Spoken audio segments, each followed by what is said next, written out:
All right. How are you? Did you have a good summer? So far. Good summer. Short. Short. Well, I always complain. Yeah. I'm a negative person. I have that reputation. Yeah, not much. Good to be back out there. As a coach, this is part of the stuff you love, being out on the field, coaching football. Especially coming off of summer, you've been away from it, a break.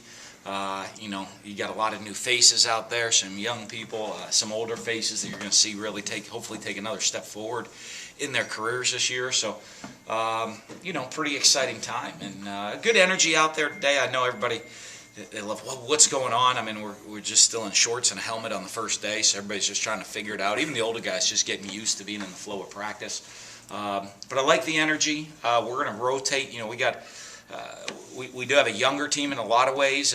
Even though we have experienced players, so we're going to roll a lot of guys through during training camp, try to give a lot of guys experience, and just see who's going to be ready for that first game. It's kind of, this schedule is weird this year. It's a unique, not the in-season, the preseason schedule, where we have school starts, we have 3 weeks in school, before we play a game. So you can have 2 full weeks in classes and then a week of game week before you play a game. So training camp's a little bit condensed this year, so it'll be a little bit different deal of how we go through things in the training camp and then through the transition to start of school, then into game week. So, but that was fun to be out there. What was Kendrick's process like coming back? Obviously tearing his Achilles in the egg ball, and now he's out there practicing. Yeah, great. Good to see him out there. We're going to be really careful with him. Even though I think he's cleared, he's ready to go, I still want to be careful with him. A rep today, missing a couple reps today is not going to hurt him. He's played a lot of football for us. So it's great to see him back there. It's great to see him feeling healthy, him feeling confident, and we want to make sure we take care of him so he's ready to go play. He's going to be ready to play that game come September 4th. We got to make sure, mentally, we got to make sure physically he's ready to go. Are y'all going through the same thing with Elijah, or is that something that's kind of lingering? His is still a little bit longer because it happened later, the injury, a couple weeks later. It's a little bit of it's an extended injury, especially a guy his size with it. But it's good to see him out there. He's still not at full speed, but he,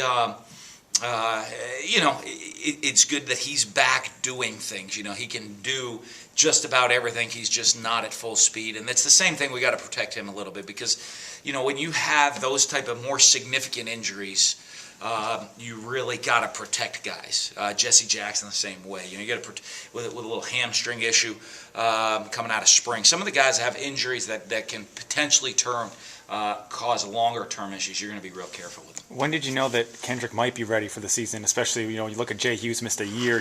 When did you think he might be able not only play for the season, but with the trainers, just with getting the training room reports and the medical reports, we thought he'd be ready for the season. He's just ahead of schedule with being ready for training camp, but we're going to make sure we protect him. When you look at your roster, obviously it's too early to tell, but how much of a benefit do you see from the amount of guys you did play last year, and you see them get right back in the groove this year and kind of know where some of them stand before you get going?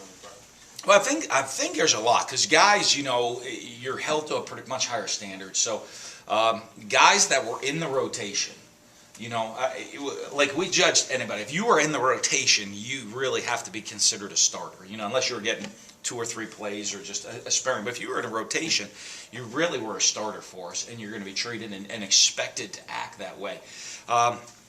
So when you look at certain positions where there's multiple starters at that position, even now, it's great when you get in the training camp. And it's great for the young guys because they say, hey, for me to crack this lineup right now, there's already 2 guys that are starters.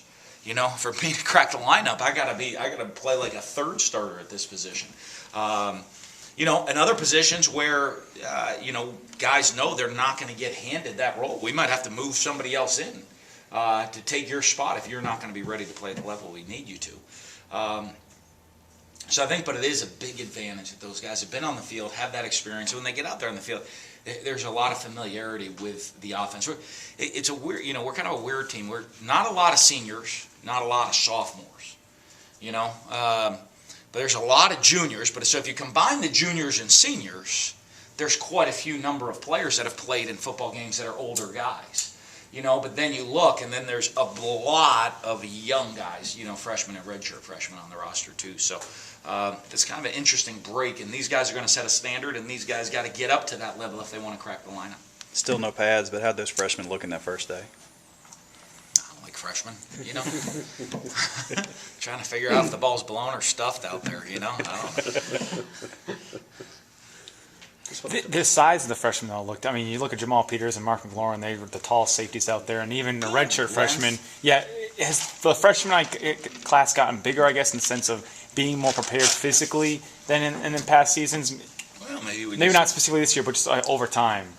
We like long players, you know, long athletic players. We kind of like if you look at that. By year, sometimes it changes, but you know, I mean, you look whether we've had.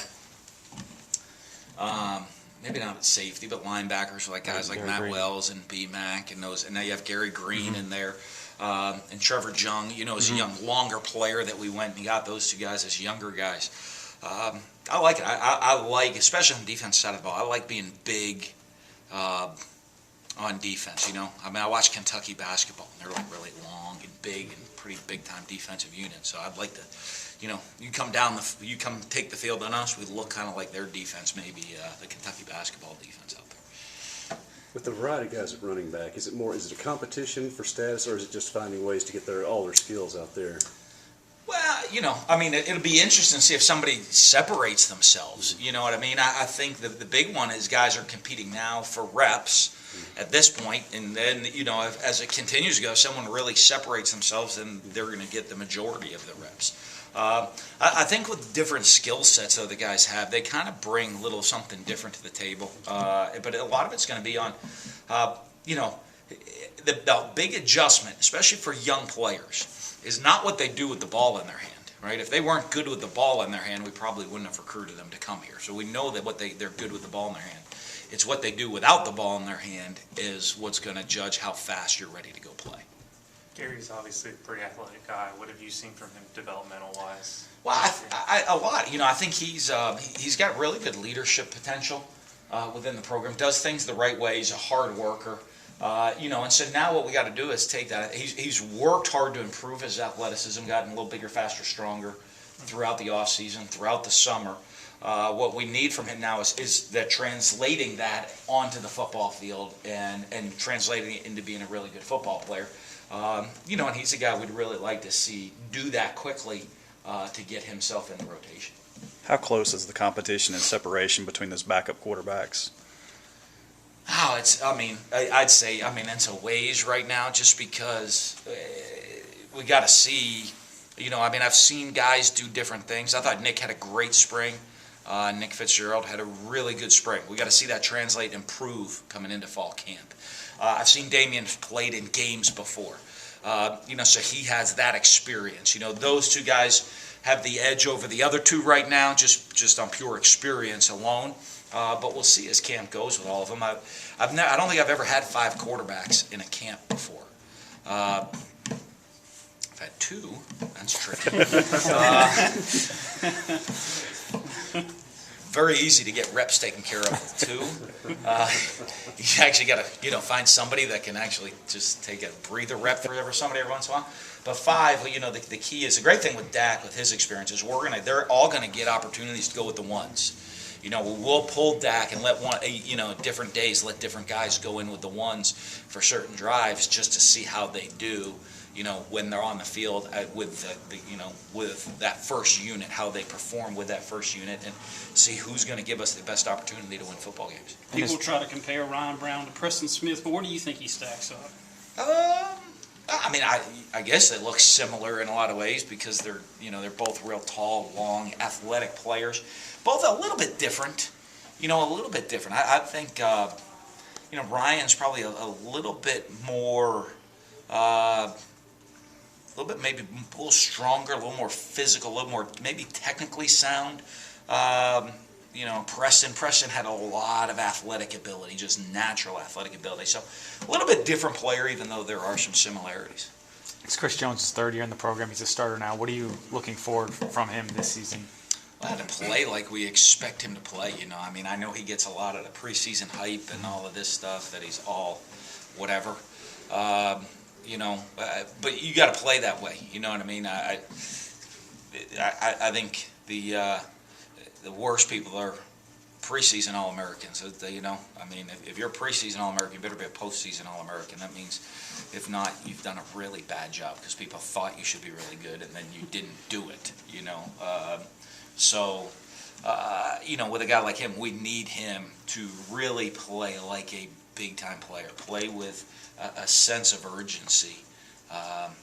To try to dominate games. Another preseason guy, Will Redmond, teamed with Tevez Calhoun, the seniors back there. For a secondary that struggled last year, what can they kind of do for that secondary?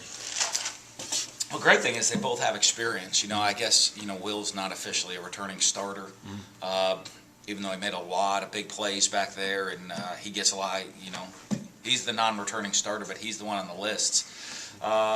So we, you know, expect a lot out of those guys. You know, I mean, I feel pretty good about those two guys. You know, the key's the next two guys of who's that going to be, because we want to be able to roll people through. That's going to be really what we're looking at more than just those guys. I think we expect really big things out of both of them. Gabe Miles obviously played a big role in the offense last year when Jamion went down. What kind of role do you foresee him with all the competition at receiver? Same type of deal this year. You know, I mean, what he's got to do is improve. You know, one thing he's done a great job of. He's dynamic with the ball in his hand, which we knew that. You know, as a guy very similar to a lot of guys that have played that position for us in the past. As a high school quarterback, you put the ball in his hand, he can make things happen. You know, it's really going to be him improving as a all-around wide receiver, which we really hope this is the year that kind of he takes a big step forward in that role. When you look at all these young guys, especially the first timers, do you kind of a map of camp? Do you kind of want to see benchmarks them hit in order to know whether they can play? No, you know, because it's like I said, it's so different, you know, because the mind block, you know, not only are they going to be physically tired because they're probably going a little harder than they've gone before. It's going to be a little bit tougher competition than they've faced before out there on the field. You know, with the speed of the game, adjusting to that. Then there's the mental aspect of adjusting to that. And so I think everyone's going to go at a different pace a little bit. And there is a lot of time of, you know, if someone physically has the ability to go play, you know, when that mental part will catch up. Or if they have the mental part, are they going to get ready physically? Which sometimes at camp you don't get to see because they might be, you know, especially young guys, you know, a lot of them might not start. But, you know, a guy right now that's never been through a training camp before, that's going to be exhausted, physically doesn't look as good, but mentally has it, where all of a sudden then you get into where you're back in school, you're not practicing as much, they physically come back, mentally have it, and you say, oh, now this guy is really going to be ready to play as a freshman. So I think it's such a hard deal until you get much closer to game week to see if they're going to have that opportunity of when it clicks for them. It's the first time we've talked to you since media days, and media voted you last in the SEC West. I know you're going to say you expected it, but what's that feel like coming off a #1 season, returning Dak Prescott, a Heisman contending quarterback, and the respect's still not there? I don't know. No It's feelings? great. Really. Nobody asked me my opinion, so they didn't get a vote. Well, I'm asking your opinion now, so there you go. No, I don't have a vote. You guys vote. We'll do it. We have our own coaches vote that we did within our staff, and I don't think we picked to finish last, but But even in the coaches poll, I think you were 6 out of 7 in the West in the AP there you go. AMA. So we weren't last. Yeah. According to the coaches. I don't know. It's the same thing with like preseason awards. None of that really means that much to me because there's what's going to determine it. There's so much. I guarantee you, history of the program over the last over 100-some years has something to do with where we get picked. People look at just pure numbers of returning starters, where Will Redmond's not a returning starter yet. We just said he's a postseason, candidate, nominee, or whatever. Chris Jones, not a returning starter. But so we have those guys. All of those things, I don't know what weighs into everybody's idea. But in the end, really, it's going to come down to who comes together as a team, who finds a way to win close games and has the mental toughness and physical toughness to do that, and injuries, and who can probably stay healthy the best at key positions. When you have your guy, you have some guys you're really going to depend on. If you can keep them healthy, that you're going to have a chance to be successful. And I've said it. I don't think there's any team in the West that doesn't think they can win it, and that without it being, I know every school in the country right now has the coach talk and the player, hey, we feel great about this year, we're going to find a way to win. I bet if you took a poll in the Big Ten of people of do they think anybody could win the championship in that league, they're not going to say that. Where you look at the SEC West, you probably can make an argument of how every team could win.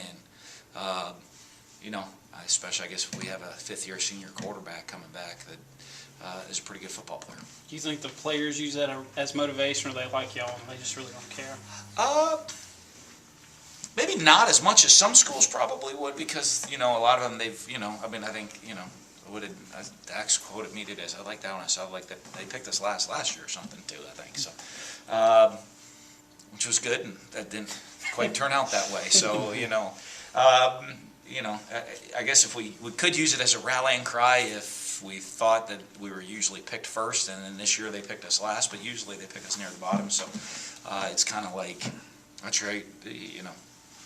I would say pick first or last, right? Because if you pick first, you get real motivation to stay there. If you pick last, you got motivation to prove everybody wrong. If you pick like fourth, well, you're kind of like, well, they didn't pick us last. So I don't know. It is what it is. I hope I can, I will say this, I won't be mean and taunt everybody if we do finish first. I won't throw it in their face.